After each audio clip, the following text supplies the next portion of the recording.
Easy ಅಲ್ಲ ತೆಂಗು. ಆ ಗಾದೆ ನೋಡಿ, 7 ವರ್ಷ ನನ್ನ ಸಾಕು 7 ತಲೆಮಾರು ನಿನ್ನ ಸಾಕ್ತೀನಿ ಅಂತದಲ್ಲ, ಅದು ಸುಮ್ಮನೆ ಬಂದಿರೋ ಮಾತಲ್ಲ, ಅದು ಅನುಭವದ ಮಾತದು. ನೀವು ಒಂದು ಹೇಳ್ತೀನಿ ನಂಬೋದಿಲ್ಲ, 300 ಗಿಡದಲ್ಲಿ ಮೊದಲನೇ ವರ್ಷ 10-15 ಹೋಗುತ್ತೆ, ಎರಡನೇ ವರ್ಷ 35-40 ಹೋಗುತ್ತೆ, 10% ಹೋಗುತ್ತೆ. ರಿಪ್ಲೇಸ್ ಮಾಡ್ತಾ ಇರಬೇಕು. ನಾನು 7 ಇಯರ್ಸ್ ಅಲ್ಲಿ ಆಲ್ಮೋಸ್ಟ್ 150 ಮೇಲೆ ನಾನು ರಿಪ್ಲೇಸ್ ಮಾಡಿದ್ದೀನಿ. ನಾವು ಎಲ್ಲಾನು ನಾವು ಉಳಿಸ್ಕೊಂತೀವಿ ಅನ್ನೋದು ಸುಳ್ಳು. ಅದನ್ನ ಫುಲ್ ಕೆಮಿಕಲ್ ಫಾರ್ಮಿಂಗ್, ಇವಾಗ ಪಾಲಿಹೌಸ್ ಅಲ್ಲಿ ಮಾಡ್ತಾರಲ್ಲ, ಒಂದು ಪಾಲಿಹೌಸ್ ಅಲ್ಲಿ 20,000 ಗಿಡನೂ ಉಳಿಸ್ಕೊಬಹುದು. ಯಾಕಂದ್ರೆ ಔಷಧಿ ಹೊಡಿತಾರೆ. ಅಲ್ಲಿ ಮನುಷ್ಯ ಉಳಿಯೋದು ಕಷ್ಟ. ಫೈನಾನ್ಷಿಯಲಿ ಈಗ ಒಂದು ಮರ 6,000 ರೂಪಾಯಿ, ಈಗ 200 ಎಳ್ನೀರು ಸಿಗುತ್ತೆ ಅಂದ್ರೆ 30 ರೂಪಾಯಿ ಅಂದ್ರೆ 6,000. ಈ 6,000 ಹೋಯ್ತಲ್ಲ, ಈ ಮರ ವರ್ಷಕ್ಕೆ 6,000 ಕೊಡುತ್ತೆ, ಆರಾಮಾಗಿ ಕೊಡುತ್ತೆ. ಜಾಸ್ತಿ ಕೊಟ್ಟಿದೆ ನನ್ನ ಪ್ರಕಾರ. ನಿಮಗೆ ಲೆಕ್ಕ ರಿಟರ್ನ್ ಸಿಗೋದಂದ್ರೆ ಬ್ಯಾಂಕ್ FD. ಇವತ್ತು ನಾನು ಇಷ್ಟಿನಿ, ನನಗೆ 6 ಪೈಸಾ ಬಡ್ಡಿ ಬರುತ್ತೆ, ಅದೊಂದೇ ಫಿಕ್ಸ್. ಇಲ್ಲೆಲ್ಲ ಕ್ಯಾಲ್ಕುಲೇಟ್ರು ನಾವು ಅನ್ಕೊಂಡಂಗೆ 90 ಭಾಗ ನಡೆಯಲ್ಲ, 90% ನಡೆಯಲ್ಲ. ಹಂಗನ್ಬಿಟ್ಟು ಲಾಸ್ ಒಂದು ನಾನು ಹೇಳ್ತಾ ಇಲ್ಲ, ನಿರಂತರವಾಗಿ ಆಗ್ತಾ ಇರ್ಬೇಕು. ಹೋಯ್ತಾ ನೋಡಿ, ಅಲ್ಲೊಂದು ಮರ ಸಪ್ರೇಟ್ ಹಾಕಿದ್ದೀನಿ, ಅದು ಹೋಯ್ತು. ನೀವು ಹಿಂಗೆ ನಮ್ಮ ತೋಟ ಹುಡುಕೊಂಡು ಬಂದ್ರೆ ಒಂದೊಂದೊಂದೊಂದು ಸೈಜ್. ಸರೇನು ಸರ್, ನುಗ್ಗೆಕಾಯಿ ಕೇಳ್ತಾ ಇದ್ದೀರಾ? ಇದು ಸುಮಾರು ಒಂದು 500-600 ಗಿಡ ಹಾಕಿದೀವಲ್ಲ ಈ ಥರ. ಬಂದಾಗ ಬೆಂಗಳೂರು ತೊಗೊಂಡೋಗಿ ಫ್ರೆಂಡ್ಸು ರಿಲೇಷನ್ಸು ಆರಾಮಾಗಿ ಮಾರ್ಕೆಟಲ್ಲಿ. ಈಗ ಅದಕ್ಕೆ ಇಲ್ಲ ಅಂದರೂ 50 ರೂಪಾಯಿ ಕೊಡಬೇಕು.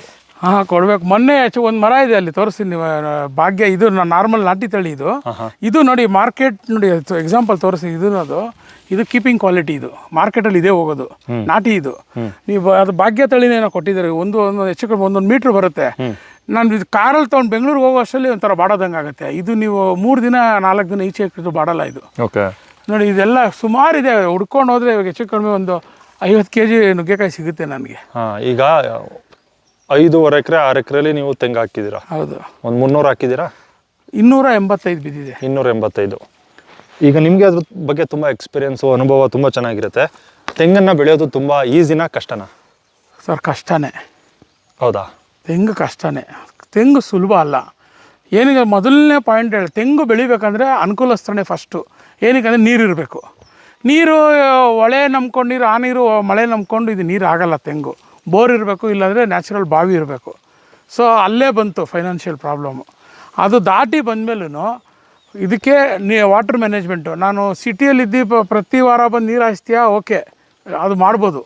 ಇಲ್ಲ ನಾನು ಡ್ರಿಪ್ ಮಾಡ್ತೀನಿ ಅಂದರೆ ಅಟ್ಲೀಸ್ಟ್ 3 ದಿನಕ್ಕೆ ಒಂದು ಸತಿ ಬಂದು, ಎಲ್ಲ ಆಟೋಮೆಟಿಕ್ ಇದ್ರೂ ನೀರು ಹೋಗಲ್ಲ. ಯಾವುದೋ ಒಂದು ಮರಕ್ಕೆ ಹೋಗ್ತಾ ಇರುತ್ತೆ, ಒಂದು ಮರಕ್ಕೆ ಹೋಗಲ್ಲ, ಬಂದು ಚೆಕ್ ಮಾಡಬೇಕು. ನೀರು ನಿರ್ವಹಣೆ ಮಾಡಬೇಕು. ಅದಕ್ಕೆ ಎಷ್ಟು ಬೇಕೋ ಮಿನಿಮಮ್ ಗೊಬ್ಬರ. ಆಫ್ಟರ್ 2 ಇಯರ್ಸು, ಮೊದಲನೇ ವರ್ಷ ಅವಶ್ಯಕತೆ ಇಲ್ಲ, ನಾವೇನು ಬುಡಕ್ಕಾಗ್ತೀವೋ ಅಷ್ಟೇ. ಆಫ್ಟರ್ 1.5-2 ಇಯರ್ಸು ಅದರದ್ದು ನಿರ್ವಹಣೆ ಇಂಪಾರ್ಟೆಂಟು. ನಾನು ಹೇಳಿದ್ನಲ್ಲ, ಮರಳು ಉಪ್ಪು ಮಾಡಿ ಸುಳಿ ನಾನು ಅದೊಂದೇ ಮಾಡಿದ್ದು, ಅದು ದುಂಬಿ ಅವಾಯ್ಡ್ ಮಾಡೋಕ್ಕೆ. ಈಗ ಮರ ಮೇಲೋದ್ಮೇಲೆ ಅದೆಲ್ಲ ಸುರ್ಸೋಕ್ಕಾಗಲ್ಲ, ಅಷ್ಟು ಈಸಿ ಅಲ್ಲ, ತುಂಬ ಕಾಸ್ಟ್ ಆಗುತ್ತೆ. ಆವಾಗ ಒಬ್ಬರು ಲೇಬರ್ ಇಟ್ಕೊಂಡ್ಬಂದರೆ ಇಡೀ ತೋಟ ಹಾಕ್ಬೋದಾಗಿತ್ತು. ಇವಾಗ 5 ಜನ ಲೇಬರ್ ಬಂದರೂ ಮರಕ್ಕೆ ಅಕ್ಕಿ ಎಲ್ಲ ಹಾಕೋಕ್ಕಾಗಲ್ಲ. ಸೊ ಅದರಿಂದ ಇದು ಹೋಗಿರ್ಬೋದು. ಆಮೇಲೆ ಈ ಏಜ್ ಒಂದು 7 ಇಯರ್ಸ್ ಆದಮೇಲೆ ಅಷ್ಟು ಈಜಿಯಾಗಿ ದುಂಬಿನ ಹೊಡೆಯೋಕ್ಕಾಗಲ್ಲ. ನೋಡಿ, ಇವಾಗ ದುಂಬಿ ಅದರಲ್ಲಿ ಇದೆ, ಆ ಮರದಲ್ಲಿ ಇದೆಯಾ ನೋಡಿ, ಆಮೇಲೆ ಹೊಡೆದಿದೆಯಲ್ಲ ಇದೆ. ಆ ಥರ ನಾನು ಸುಮಾರು ನೋಡಿದ್ದೀನಿ. ಹಂಗೆ ಹೊಡೆದಿದ ತಕ್ಷಣ ಮರ ಹೋಗುತ್ತೆ ಅಂತ ಹೇಳೋಕ್ಕಾಗಲ್ಲ, ಮರ ಏನು ಆಗಲ್ಲ, ಅದು ಕಾಮನ್. ಅದು ಅದು ಹೊಡೆದಿದೆ. ಬಟ್ ಅದನ್ನು ಉಳಿಸ್ಕೊಳ್ಳೋಕೆ ನಾವು ಇಲ್ಲ ಅಂದರೆ ಅದು ಏನೋ ಪೋರೆಟ್ ಏನೋ ಕಾಳು ಬರುತ್ತಲ್ವ, ಅದು ಕಟ್ಟಿ ಎಸಿರಿ ಅಂತಾರೆ. ಅದೇ ಸ್ಮೆಲ್ ಬರ್ದಿರೋಕ್ಕೆ.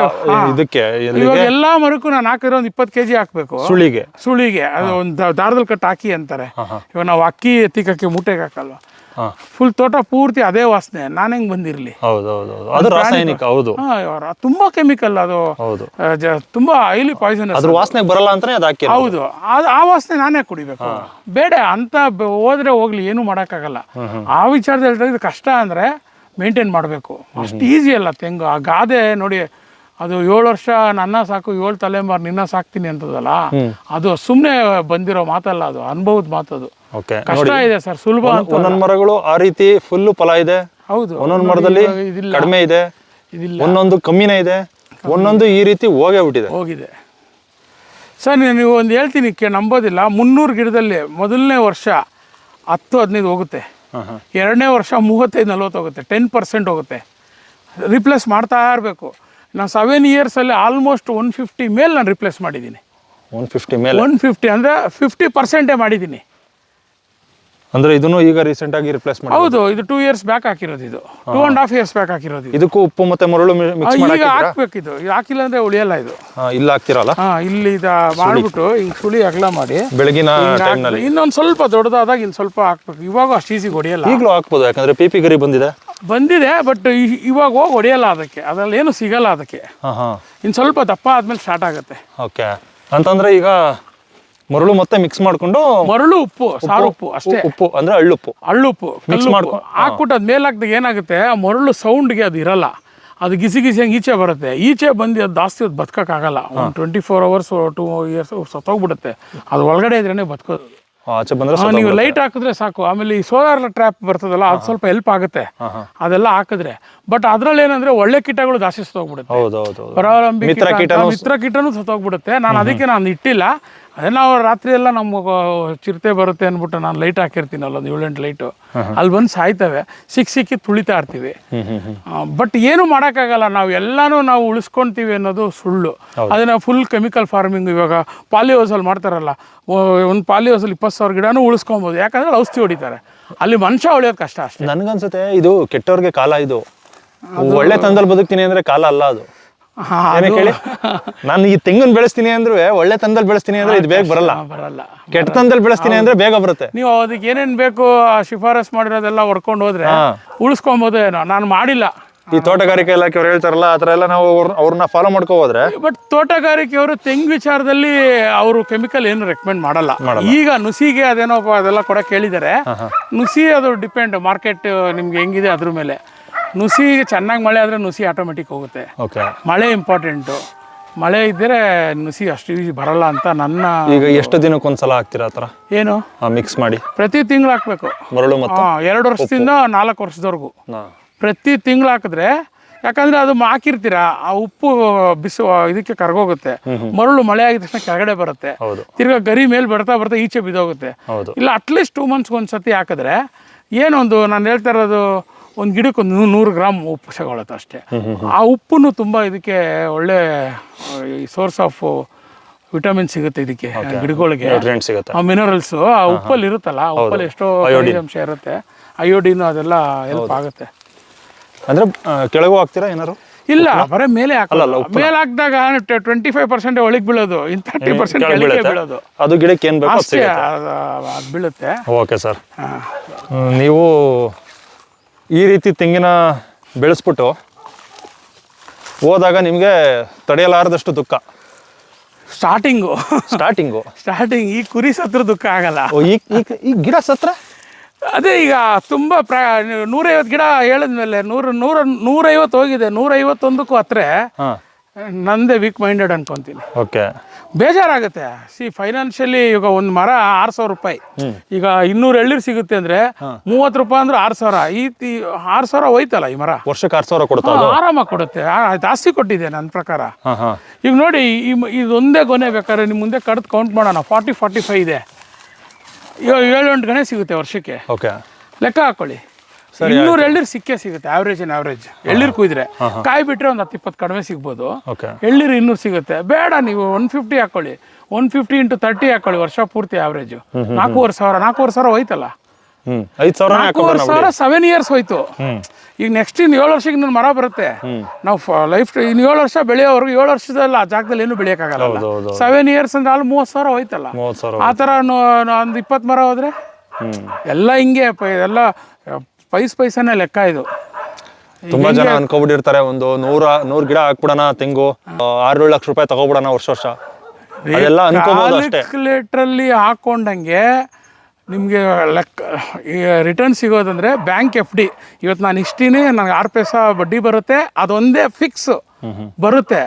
ಇಲ್ಲೆಲ್ಲ ಕ್ಯಾಲ್ಕುಲೇಟ್ರು ನಾವು ಅನ್ಕೊಂಡಂಗೆ 90 ಭಾಗ ನಡೆಯಲ್ಲ, 90% ನಡೆಯಲ್ಲ. ಹಂಗನ್ಬಿಟ್ಟು ಲಾಸ್ ಒಂದು ನಾನು ಹೇಳ್ತಾ ಇಲ್ಲ, ನಿರಂತರವಾಗಿ ಆಗ್ತಾ ಇರ್ಬೇಕು. ಹೋಯ್ತಾ ನೋಡಿ, ಅಲ್ಲೊಂದು ಮರ ಸಪ್ರೇಟ್ ಹಾಕಿದ್ದೀನಿ, ಅದು ಹೋಯ್ತು. ನೀವು ಹಿಂಗೆ ನಮ್ಮ ತೋಟ ಹುಡುಕೊಂಡು ಬಂದರೆ ಒಂದೊಂದೊಂದೊಂದು ಸೈಜ್ ಇದೆ, ಆಗ್ತಾ ಇರಬೇಕು. ಇಷ್ಟು ಪ್ರೋಸೆಸ್ಸು ಹೋಗ್ತಾ ಇರುತ್ತೆ, ಆ ಜಾಗ ರಿಪ್ಲೇಸ್ ಮಾಡ್ತಾ ಇರಬೇಕು. ನೋಡಿ, ಅಲ್ಲಿ ಮಧ್ಯದಲ್ಲಿ ಒಂದು ಪಪಾಯ ತಂದು ಹಾಕೊಂಡಿದ್ದೀನಿ. ಈ ಪಪಾಯ 6 ತಿಂಗಳು ಬಂದಷ್ಟು ಬರಲಿ ಬಿಡಿ, ಸ್ವಲ್ಪ ಅಡಿಕೆಗೆ ನೆರಳು ಆಗುತ್ತೆ. ಅದು ಎಷ್ಟು ಬರುತ್ತೋ ಅಷ್ಟು. ನೋಡಿ, ಇದೇ ಹೇಳಿದ್ದು ಭಾಗ್ಯ ಅಂತ ಹೇಳಿ. ನೋಡಿ, ಇದು ಎಷ್ಟು ಉದ್ದ ಇದೆ, ಇದು ಕೀಪಿಂಗ್ ಕ್ವಾಲಿಟಿ ತುಂಬ ಟೇಸ್ಟ್. ಇದು ನೋಡಿ ಇದು ಹೆಂಗಿದೆ ಫ್ಲೆಕ್ಸಿಬಲ್ಲು. ಇದೇನು ಗೊಬ್ಬರ ಹಾಕ್ದಿರಿ, ನಾರ್ಮಲ್ ಇದಕ್ಕೂ ನೀವು ಸೈಜ್ ನೋಡಿ. ಇನ್ನು ಅಲ್ಲೊಂದು ಗಿಡ ಇದೆ, ತೋರಿಸ್ತೀನಿ. 1-1.5 ಮೀಟ್ರ್ ಬರುತ್ತೆ. ತುಂಬ ರುಚಿ ಇದೆ ಇದ್ರದ್ದು. ಪ್ರೋಸೆಸ್ ನೋಡಿ ಎಷ್ಟಿದೆ ಫ್ಲೆಕ್ಸಿಬಲ್ಲು. ಬಟ್ ಏನಂದರೆ ಬೇಗ ಬಾಡೋದಂಗೆ ಆಗುತ್ತೆ, ಮಾರ್ಕೆಟಲ್ಲಿ ಒಣಗ್ದಂಗೆ ಆಗ್ಬಿಡುತ್ತೆ ಇದು. ನಾನು ಮಾರಿಲ್ಲ, ಇವಾಗ ನಮ್ಮ ಮನೆಗೆ ತೊಗೊಂಡೋಗಿ ನಮ್ಮ ಫ್ರೆಂಡ್ಸ್ಗೆ ನಾಳೆ ಕೊಡೋ ಅಷ್ಟರಲ್ಲಿ ಒಣಗೋಗ್ಬಿಟ್ಟಿರುತ್ತೆ. ಇದು ಬಂದು ಆ ಥರ ಬರಲ್ಲ. ಓಕೆ, ಇಲ್ಲಿ ನುಗ್ಗೆಕಾಯಿನೂ ನೋಡಿದ್ವಿ, ತೆಂಗಿನಕಾಯಿನೂ ನೋಡಿದ್ವಿ. ನೋಡಿ ಅಲ್ಲೊಂದು ಲಾಸ್ಟ್ ಟೈಮ್ ಆ ಮರ ಬಗ್ಗೆ ವಿಡಿಯೋ ಮಾಡಿದ್ದೀನಿ, ಹಂಗೆ ಬಿಟ್ಟು ನೋಡಿ. ಇದು ನೋಡಿ ಅಲ್ಲೊಂದು ಬಂದಿಲ್ಲಲ್ಲ, ಇದು ಎಷ್ಟು ಬೇಗ ಬಂದಿದೆ. Same age. ಅಲ್ಲೊಂದು ಗಿಡ ನೋಡಿದ್ರಲ್ಲ, ಎಷ್ಟು ತಿಂಗಳಾಗಿದೆ ಕೇಳಿ? ಸೇಮ್ ಒಂದೇ ದಿನ ಹಾಕಿರೋದು. ಅದು ಎಷ್ಟು ತಿಂಗಳಾಗಿದೆ? 3 months ಆಗಿರೋದು, ಅಕ್ಟೋಬರ್. ನೋಡಿ 3 months ಆದರೂ ಎದೊಳಲ್ಲ, ಏನಕ್ಕೆ ಇದು ಅಂತ.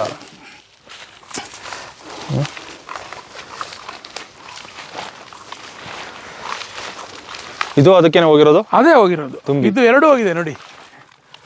ಈ ಪಾತಿ ಎಲ್ಲೊಂದು ಹೋಗಿದೆ, ಅಲ್ಲೊಂದು ದುಂಬಿ ಕಾಟ. ಇವಾಗ ಇಲ್ಲಿ ರಿಪ್ಲೇಸ್ ಈ ವರ್ಷ ಮಾಡ್ತೀನಿ.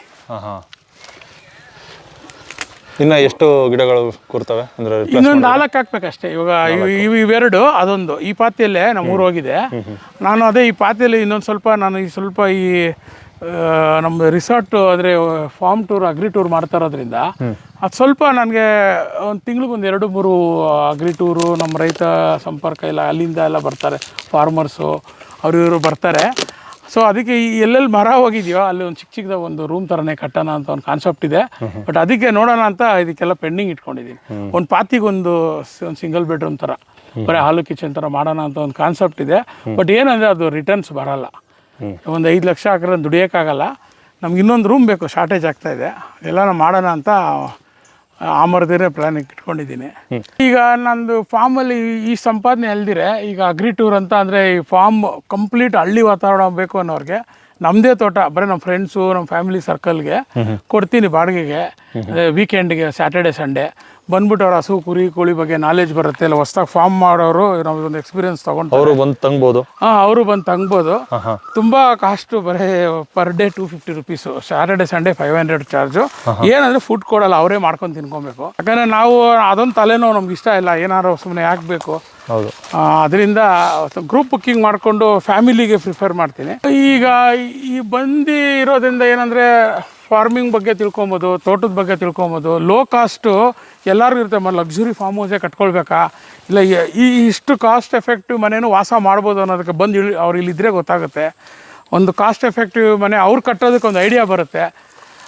ಮಾಡಿಕೊಂಡು ನಾನಿದ್ದಾಗ ನಾನು ಎಕ್ಸ್ಪೀರಿಯೆನ್ಸ್ ನನಗೆ ಹೇಳ್ಕೊಡ್ತೀನಿ ಇಲ್ಲಿ. ಇಲ್ಲ ನಮ್ಮ ಹುಡುಗರು ಇರ್ತಾರೆ, ಅವರು ತೋಟದ ಬಗ್ಗೆ, ಅವರು ಹಸುಗಳ ನಿರ್ವಹಣೆ, ಕುರಿ ನಿರ್ವಹಣೆ, ಮೇಕೆ ನಿರ್ವಹಣೆ ಅದೆಲ್ಲ ಮಾಡೋದು ಅವರು ಹೇಳ್ಕೊಡ್ತಾರೆ. ಒಂದು ಸಣ್ಣ ಹೇಳ್ಬೇಕಂದ್ರೆ ಒಂದು ಫಾರ್ಮ್ ಟೂರ್ ಅಂತಲೇ ಅಂದ್ಕೊಳ್ಳಿ, ಆ ಥರ ಆಗುತ್ತೆ. ಇದು ಕಡಿಮೆ ಬಜೆಟಲ್ಲಿ ಕಟ್ಟಿರೋಂಥ ಮನೆ. ಹೌದು ಸರ್, ತುಂಬ ಕಮ್ಮಿ. ನೋಡೋಣ ಬನ್ನಿ.